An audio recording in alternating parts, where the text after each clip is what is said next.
Assalamualaikum warahmatullahi wabarakatuh. Kami dari kelompok C.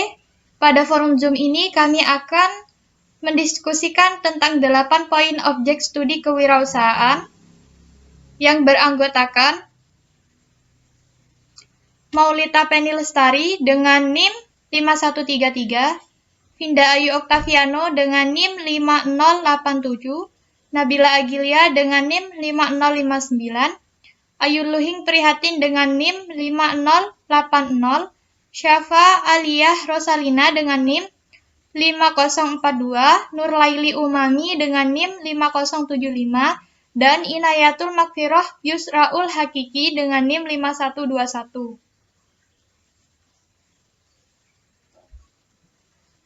Objek studi kewirausahaan adalah nilai-nilai dan kemampuan seseorang yang diwujudkan dalam bentuk perilaku, sehingga dengan kelebihan yang dimiliki individu tersebut membuat mereka lebih yakin akan usaha yang dilakukan serta memicu semangat sekaligus motivasi untuk semakin berkembang dalam melakukan kegiatan ekonomi atau bisnis.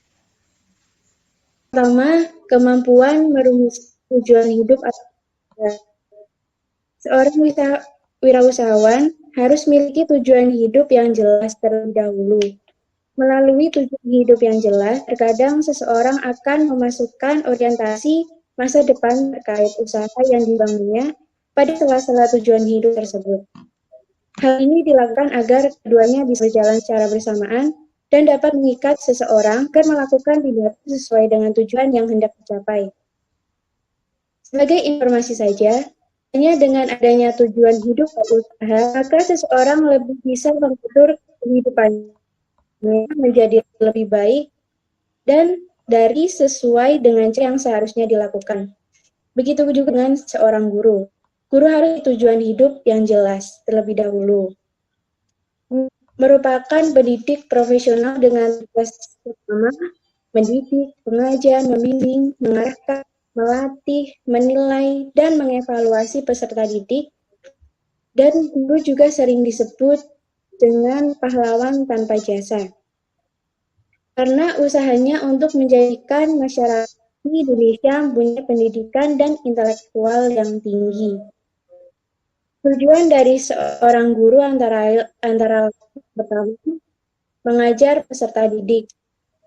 Seorang guru bertanggung jawab untuk mengajarkan suatu ilmu pengetahuan kepada para murid. Dengan begitu, anak dapat mengetahui tentang apa yang tidak diketahui. Yang kedua, mendidik para murid. Mendidik murid merupakan hal berbeda dengan mengajarkan suatu ilmu pengetahuan. Dalam hal ini, kegiatan mendidik adalah bertujuan untuk mengubah tingkah laku murid menjadi lebih baik.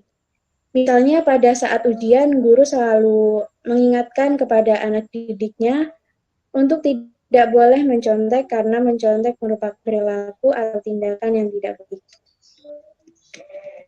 Yang ketiga, melatih peserta didik. Seorang guru juga memiliki tugas untuk melatih para muridnya agar memiliki keterampilan dan kecerdasan. Yang keempat, membimbing dan mengarahkan. Para peserta didik mungkin saja mengalami kebingungan atau keraguan dalam proses belajar mengajar. Seorang guru bertanggung jawab untuk membimbing dan mengarahkan anak didiknya agar tetap berada pada jalur yang tepat. Dalam hal ini sesuai dengan tujuan pendidikan. Dan yang terakhir, memberikan dorongan pada murid.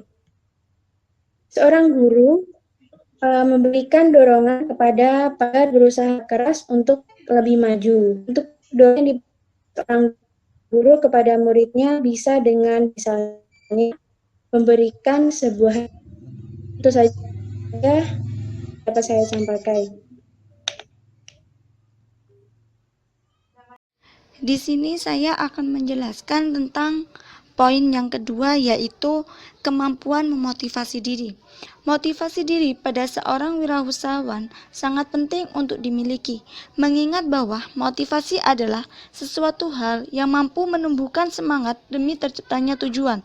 Kadangkala motivasi dalam hidup akan hilang dengan sendirinya, Dan disinilah peran masing-masing individu untuk belajar membangkitkan motivasi dirinya tersebut agar selalu bisa bersemangat dan berambisi untuk mencapai target hidup yang telah direncanakan. Seseorang yang memiliki kemampuan motivasi diri dengan baik cenderung akan mempunyai mental yang kuat dan tidak mudah untuk dikalahkan, karena mereka memiliki kekuatan yang ada dalam dirinya sendiri untuk membentuk suatu senjata adanya perubahan dalam hidup yang semakin berkembang. Sebagai seorang pendidik, kita juga harus memiliki kemampuan memotivasi diri kita sendiri, karena seorang pendidik harus sadar bahwa banyak orang yang bergantung pada dirinya, terutama pendidikan dan siswa itu sendiri. Sebagai seorang pendidik, kita harus mampu memotivasi diri kita sendiri. Contohnya saja, apabila kita memiliki masalah pribadi, baik itu masalah di rumah maupun di sekolah, kita harus mampu memberikan solusi atas masalah kita sendiri, dan kita juga harus mampu bangkit agar tidak terus-menerus terbelenggu dalam hal atau masalah yang kita hadapi, sehingga kita mampu bangkit kembali untuk menggapai tujuan yang kita inginkan dalam pendidikan, serta kita akan lebih bersemangat.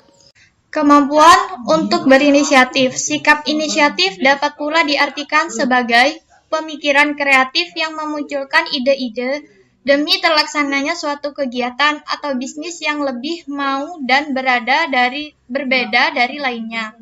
Kemampuan inisiatif ini sangat baik dimiliki para wirausahawan agar dirinya selalu mampu mengembangkan kepandaiannya dalam hal berbisnis dan tidak mudah dikalahkan oleh pesaing-pesaing yang ada di luar.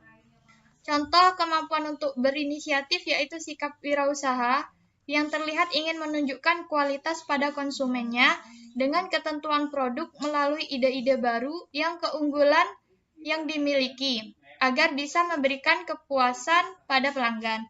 Menurut saya, kemampuan berinisiatif adalah mengerjakan sesuatu yang baik tanpa menunggu perintah orang lain, yang dilakukan berulang-ulang sehingga menjadi terbiasa berinisiatif. Contoh, guru mengajarkan muridnya untuk tidak membuang sampah sembarangan. Tidak hanya mengajarkan, tetapi guru juga menerapkan apa yang beliau ajarkan dalam kehidupan sehari-harinya dan dimanapun, sehingga anak didik kita selalu ingat tanpa ada pengingatan kembali melalui lisan dari seorang guru.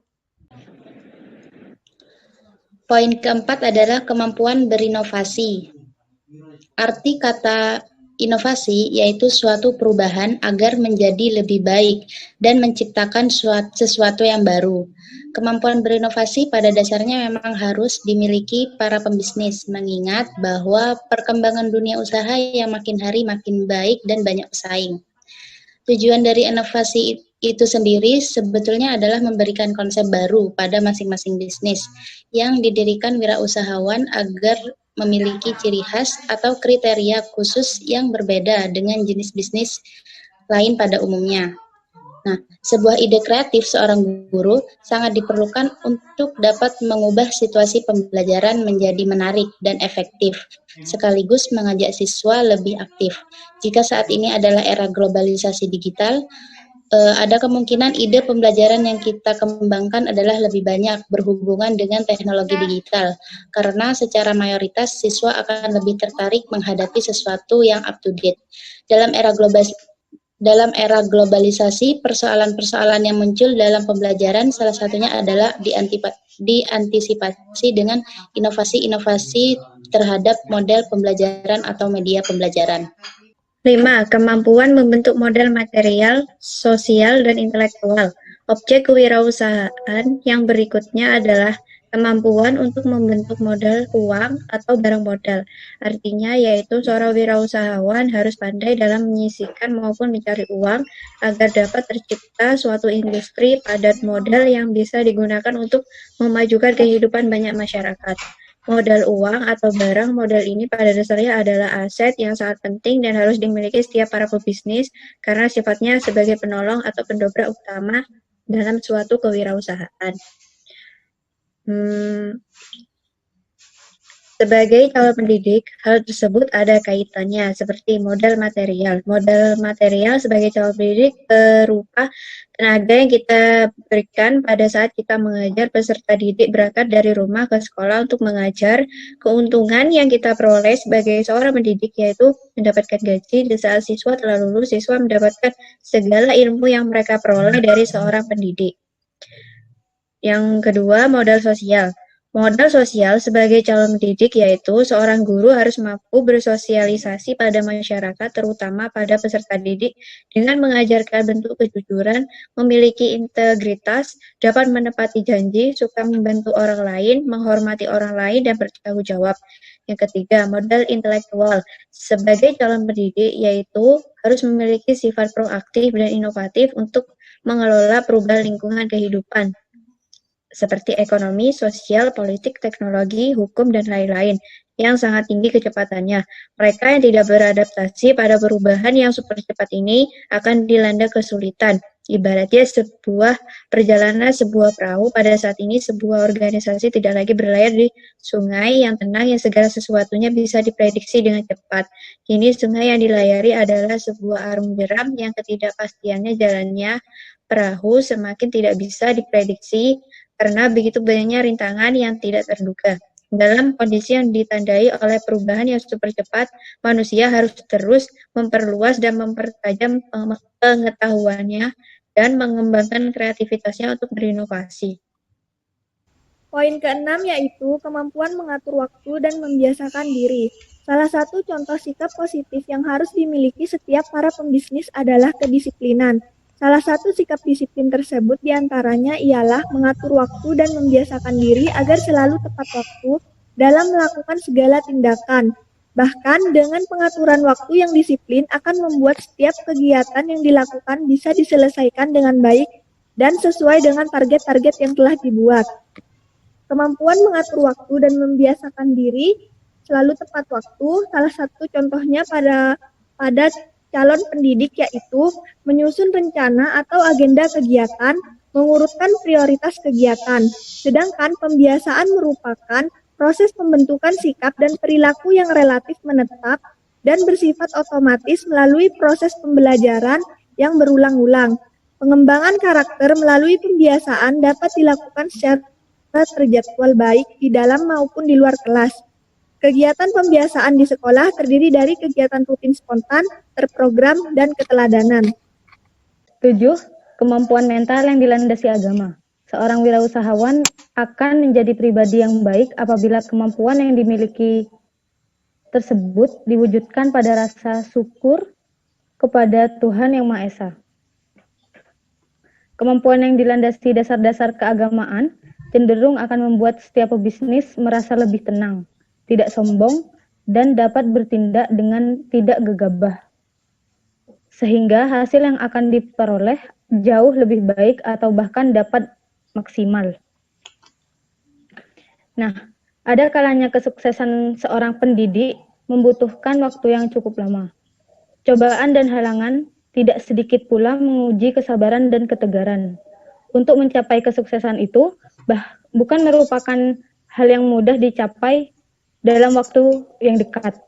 Dibutuhkan kesabaran dan ketekatan yang ekstra.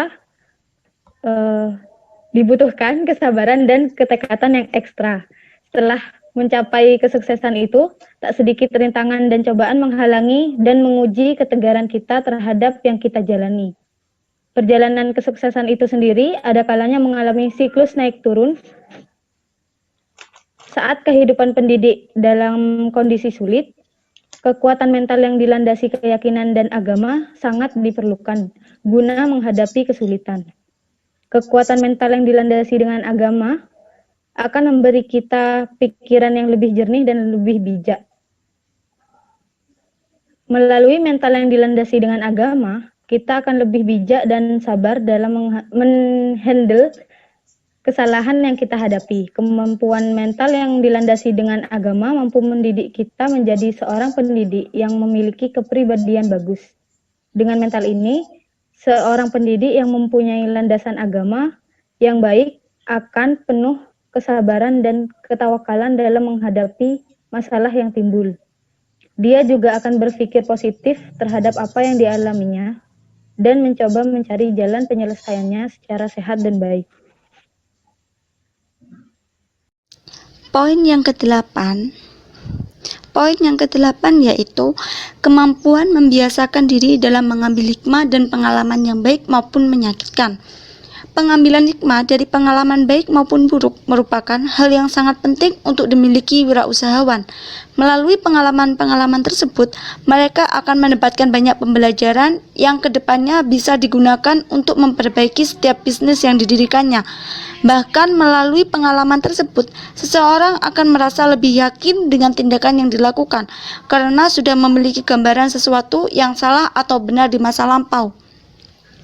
Kemampuan membiasakan diri dalam mengambil hikmah dari pengalaman yang baik maupun menyakitkan harus juga dimiliki oleh seorang tenaga pendidik, karena mereka harus mampu menjadikan hal-hal di masa lalu atau pengambilan